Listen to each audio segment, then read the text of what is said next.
So there are two types of Doctor Who fans in the world. The type that will shrug at the line Doctor Who is required and move on, and then there's the type who will absolutely hate the story for years to come just because of that line.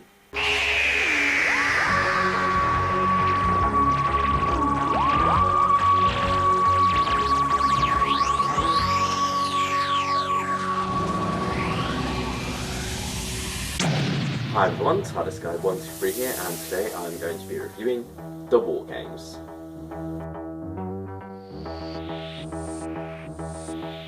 It is a classic First Doctor story from 1966, one of his last actually, and his last complete story is the final story to feature Dodo, played by an actress whose name I've forgotten and will probably not remember. There's Jackie Lane, that's it, and it also features Michael Craze and Annika Wills in their first appearance as Ben Jackson and Polly, who gets no second name until the novels. But anyway, let's take a look at this thing now. Here is the front cover, that is the spine, that's what's on the back, there's the single disc, that's the front of the booklet, that's the back of the booklet, and that is the inside of the booklet. Now with all that handled, let's discuss a big event which happened in between now and the last video I uploaded. Yes, I got a haircut. Well, actually, no, that's not really what I'm talking about, although I did get a haircut actually, so... But anyway, The Force Awakens came out in cinemas in between now and the last video I uploaded, and I went to see it in between now and the last video I uploaded, and it was fantastic. That's all I really got to say about it. It was fantastic. It was everything you'd wanted a Star Wars movie to be. Yeah, it repeated some elements of A New Hope in a lot of ways, but you know, I can forgive that. It was just a fantastic Star Wars movie. So then, back to Doctor Who. The War Machine is something quite unusual in the First Doctor's era. Now, it doesn't really feel like it fits in his era, but still very much the First Doctor fits in that sort of story. It's very much towards the end of Zero where they were experimenting with a lot of different things. You sort of got some, you can see some shades of the 10th Planet in there, you can see how they're familiar. But at the same time, you sort of get some things that are very Troughton in there actually as well. And some things that are quite new series at the same time, you know, the contemporary London setting. It's like that the classic series didn't really do that often, and Hartnell's Doctor hardly ever did really. It was visited in the first story, obviously, well, the first episode rather, The Unearthly Child, the first part of that 4-part story, and then the remaining 3 took place in, what do we call it, prehistoric times. But this story was very much all set there, and I think it was the first story to be all set in contemporary London really. Because I mean, we saw glimpses of it in The Massacre of St. Bartholomew's Eve, I believe, but nothing, not an actual story of actual monsters and villains sort of like set there. So this is quite unique for that. And you know, it's very much similar to some Troughton stories we see later, such as The Faceless Ones, which is ironically enough set at the exact same time as this, and is the final story to feature Ben and Polly, whereas this is the first. And you know, it's quite unique, especially for the First Doctor. I'd say it's a unique story in terms of his era, and shows how they were experimenting, getting ready to change things about come the Patrick Troughton era, so that's quite nice. But before we talk about the new, let's talk about the old. Let's talk about Dodo Chaplet in this, who is sort of like the Doctor's previous companion, who appears in the first episode of this story, then just completely disappears. I mean, you know, she's just said goodbye to Stephen really. Stephen got a proper exit in The Savages, and then here she just sort of like fades away. And yeah, as a companion departure story, it's not really that good. And you know, since then we have gotten quite powerful companion departure stories, and actually before then as well. I mean, Susan's departure was very well done, and well, obviously it wasn't the focus of the story, it was just like on the end. It didn't feel like it was tacked on to the end, it was built up to quite nicely, but not in a way that you may necessarily see it coming. So that's quite nice. Then even Barbara's exit was quite heartfelt as well, and you know, they could finally get home back to where they belong. At the same time, do they want to really leave the Doctor? Is the Doctor willing to let these two friends of his go? Because you know, they started off as just sort of like prisoners of his in a way, and over time he grew to accept them and sort of like really did become best friends with them. So it's quite heartfelt. But then here it's just simply oh, she sends you her love, and she's buggering off now. Yeah. But I think this story was very much about, you know, new production team rolling in, wanting to get rid of the old stuff as soon as possible. Dodo Chaplet was part of that old stuff, and so they moved her on, and then moved in the new two as soon as possible, who were very much the focus of the story in some way. Ben especially, you know, Polly gets a very nice introduction at the start, but then becomes hypnotised for the final two parts, which isn't the best for her, but, you know, she does get a good amount to do in the first half. And then Ben is very much the focus of the story, and, you know, they are two very different companions from what we've had up to this point. And, you know, we've had school teachers, we've had space pilots, we've had young girls and whatnot, but this is the first story to sort of like feature swinging 60s companions. They're very much from their era, and, you know, they're very much the teenager type character, although I think they're a bit older than that, but that's all like what they were going for. Rather than having the Doctor and the grandchildren, it's a bit different now, and it's a bit of an odd relationship, and it does sort of like improve by the time you get round to Patrick Troughton's Doctor.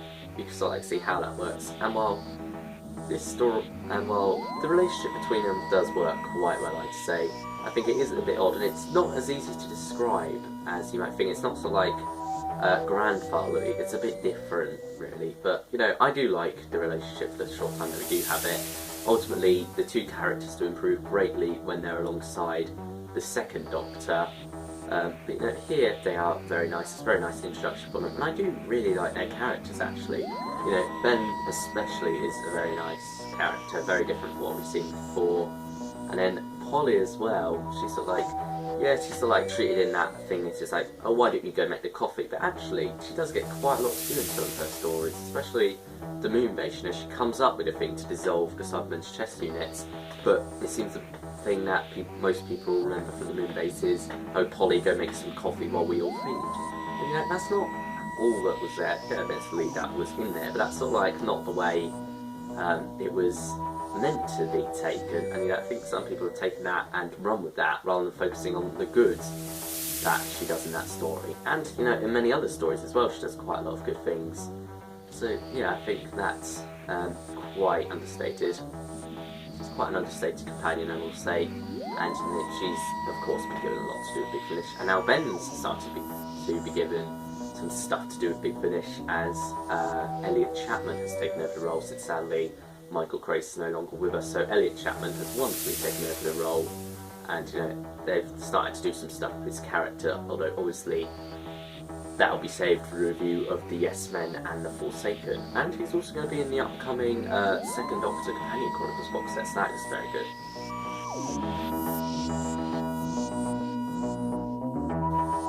Back to the War Games, the first Doctor in this is taking quite an active role, but also quite a detached role as well.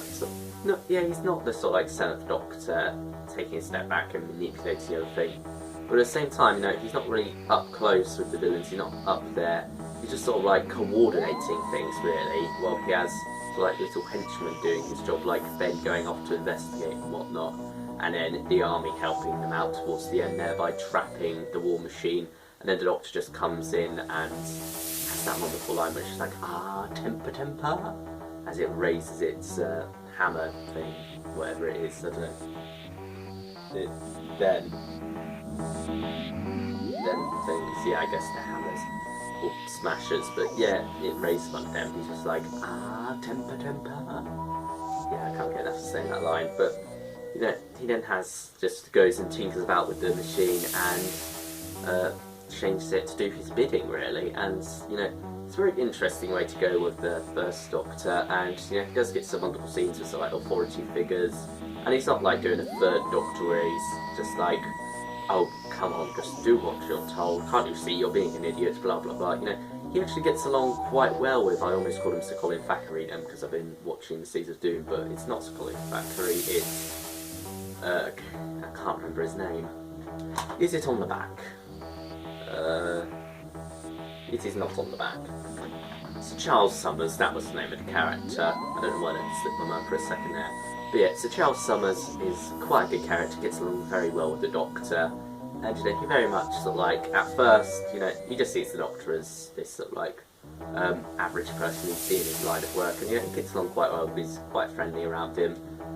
Doesn't entirely understand what the Doctor's up to and whatnot, but then when sort of like the alien menace comes out and whatnot, well, it's not even an alien menace, but we'll get to that when WOTAN and the war machines are revealed. At first he's quite hesitant because it's a great leap into a new world for him, but over time he does begin to sort of like slowly get into that, and eventually decides to help the Doctor, and does so quite well, I'd say. And that's it's a rather nice friendship they've got going there. It's not a character who I would have liked to pop in the TARDIS at the end and go with them, but it is a character who would have been quite interesting to see maybe pop up again in sort of like another contemporary story with the first Doctor, if they ever did another one, if sort of like William Hartnell stuck around a bit longer. Maybe that would have been quite interesting to see sort of like a return there and then meeting up with Sir Charles Summers again, but anyway, I can't fathom what might have been. Instead we must focus on what was, and that is the war machines, and the war machines themselves. Yeah, they're basically a knockoff Dalek type thing, aren't they? You can sort of like tell in the way that they're made and whatnot that they were sort of like brought in to be replacements for the Daleks. They're trying to come up with replacements for the Daleks for years, and they did eventually get around to it kind of with the Cybermen. Obviously the Daleks eventually came back in the 70s. But here you can sort of like tell it's got that Dalek-y sense to it, but it's not a Dalek. And sort of like you can see they're trying to market it, so it's not Blue Peter, where they're going, oh, it can do this stuff where it's like a Dalek, but it's not a Dalek. And well, yeah, it's an interesting monster, and it's kind of got a Dalek movie extermination thing, where it's like where the spray comes out of these bits you can see on the cover there. And yeah, it's quite odd. It's a good design, and I do like the computer banks bits on the side there, and that works quite well, I feel. It does very much feel like a bulking computer with guns and weird hammer things, which apparently have temper. But yeah, it's just a bit odd. They serve their purpose in the story. WOTAN is the main villain, and he's an even bigger computer, but who doesn't have weapons. And it's quite interesting, but then again, that's what computers were like back in those days, and it was quite interesting to see that these are these new things that are coming into the world and whatnot, and also the Post Office Tower is very much playing off the creation of that. We now call it the BT Tower. I think Post Office Tower is a much better name. But yeah, it's sort of like that interesting building that sort of like had just come around, was just new, so there's sort of like all this mystery about it, kind of, in the idea that it is, well, it's new, no one really knows much about it, so maybe there could have been a giant computer up there planning to destroy the world, but it's a very simple idea. It's been done many times before. Computer AI becomes self-aware, realises it doesn't need humans, so it tries to wipe out humanity. But at the same time, it's quite interesting to see it done in this rather 60s setting, where it's sort of like very new, and we see things like this come up again in the future, such as in the Bells of St. John, actually, where you have the new, I think it's called the Shard, yeah, that's it, the Shard, where that was a new building, sort of like all the offices in it, and then you've got sort of like one of those offices being the Great Intelligence's control centre with Miss Kisler, I believe her name was. It's been a long time since I watched Bells of St. John. But it's quite interesting how you can draw that parallel between these two as contemporary stories, or contemporary London stories rather. Obviously, 47 years just about between them. But yeah, it's just interesting to see those little parallels in between New Who and Classic Who. But yeah, I've kind of got off track a little bit here, so let's return to where we were, and I think it's about time to conclude this story, really, because it's quite a fun story, well paced. I do like the setting that it's got. I like those earlier episodes where you just get to see normal life of Ben and Polly, and that's quite interesting to sort of like see the companion's life before they join the TARDIS, and you get to see them sort of like interacting. You get to see their first meeting as well. They're not sort of like two characters that already know each other, such as Ian and Barbara were when they joined, because they were sort of like joined as a pair, left as a pair, and now we've got Ben and Polly who join as a pair and leave as a pair. But at the same time, we get to actually see their first meeting in the club in the Inferno, which is rather ironic when it's just like the hottest night spot in town, and it's just, oh, that's easy, Inferno. It's quite odd, and you know, the people in the background do look miserable as extras. I mean, they're dancing like literally what it is. But yeah, best not to focus on the background characters, best to focus on the main characters during those scenes, because they're actually happy and they play the parts quite well and actually fit in with that whole world. And you know, Dodo looks a bit young to be in there though, but anyway. The Doctor looks too old to be in there, but that's actually addressed at least. But yeah, then when you've got the meeting between Ben and Polly, there is one bit that I'm not too happy about, which is sort of like the guy who tries to chat up Polly is just like, oh, you'll have much more fun with me, girl. But you know, when he's just like, when he insults Ben and that's Ben's call to action, I think that was quite odd, where he's just, I can't remember what the insult is, but it's just like, you'll have much more fun with me than you would with old Shorty over there. I think it is Shorty actually.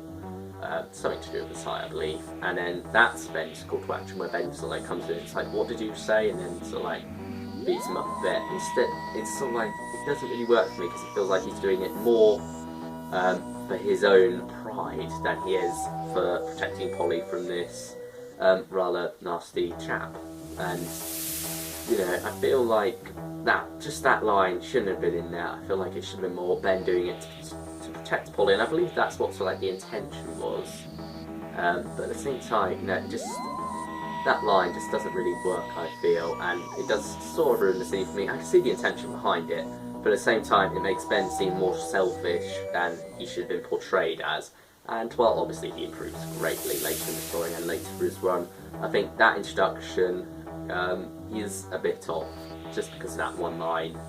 And Ben's call to action should have been the fact that Polly was in trouble, rather than the fact that the guy who was harassing Polly, did I call her Polly earlier? Rather than the guy who was harassing Polly is just insulted Ben. So yeah, that could have been done a bit better, but anyway, you know, little flaws here and there. Overall, it is an enjoyable story, I will say. So yeah, I guess overall I would rate this a solid 8 out of 10. It is a highly enjoyable story, really, and if you haven't picked this one up already, I would recommend doing so. I wouldn't put it as top of your priorities, but you know, if you see it and if you want to pick it up, you know, you need more Hartnell in your collection. This is very good Hartnell to add to your collection, I will say. So then, without further ado, I will thank you all for watching this video, everyone, and I will see you all next time. Bye, everyone.